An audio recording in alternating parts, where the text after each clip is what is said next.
ನಮಸ್ಕಾರ, ನೀವು ನೋಡ್ತಾ ಇದ್ದೀರಾ ಉತ್ತರ ಕರ್ನಾಟಕ ಸುದ್ದಿವಾಹಿನಿ. ನಾನು ಪ್ರಿಯಾ ಶ್ರೀಗುರು.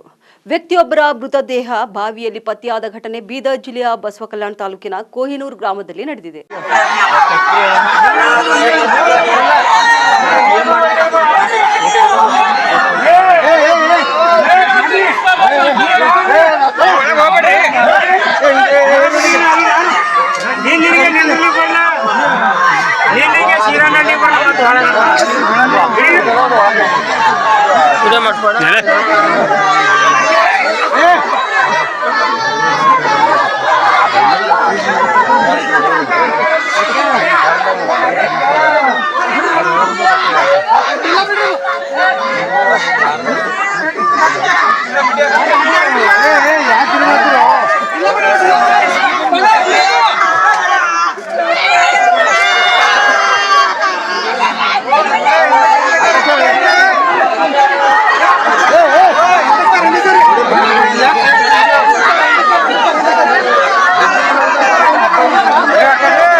ಕೈ ಹಿಡಿ ಅವ್ರದ್ದು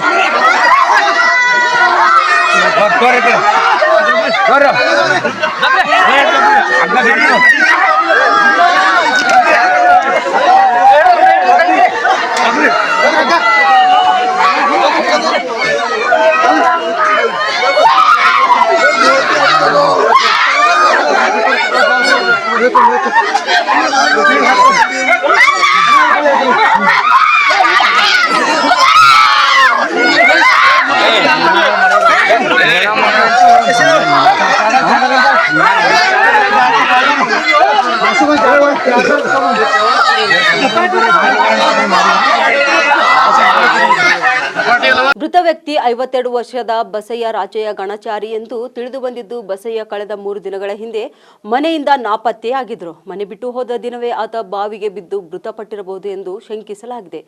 ಮೂಲತಃ ಈತ ಕಲಬುರಗಿ ಜಿಲ್ಲೆಯ ಆಳಂದ ತಾಲೂಕಿನ ಖಜೂರಿ ಗ್ರಾಮದ ನಿವಾಸಿಯಾಗಿದ್ದು, ಹಲವು ವರ್ಷಗಳಿಂದ ಈತನ ಕುಟುಂಬ ಸಹಿತವಾಗಿ ಕೊಹಿನೂರು ಗ್ರಾಮದಲ್ಲಿ ಬಂದು ನೆಲೆಸಿದ್ದ ಎಂದು